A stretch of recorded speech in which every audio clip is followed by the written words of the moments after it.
নমস্কার, ঘরকন্যার আরেকটি ভিডিওতে আজকে যেটা দেখছেন আপনারা, এটা থাকছে কিন্তু একটা চাদর। এটা শাল চাদরের আছে, যেমন এটার লম্বা আছে, এর লেন্থটাও যেমন আছে, এর চওড়াটাও দেখুন কতটা আছে।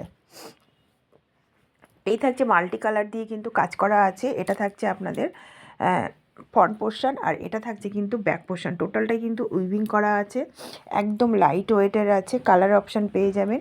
এগুলোর প্রাইস থাকবে 320। নেক্সট কালার, এটাও থাকছে একটু আপনার পেস্ট কালারটা থাকছে কিন্তু আপনার খয়েরির মধ্যে, তার উপরে থাকছে আপনার মাল্টি কালারের কাজ করা। এগুলো কিন্তু থাকছে আপনাদের চাদর থাকছে। এগুলো কিন্তু চাদর একদম লাইট ওয়েটের মধ্যে। যেটা লাইট ওয়েট হয় ততটাই কিন্তু গরমদায়ক হয় কিন্তু এগুলো।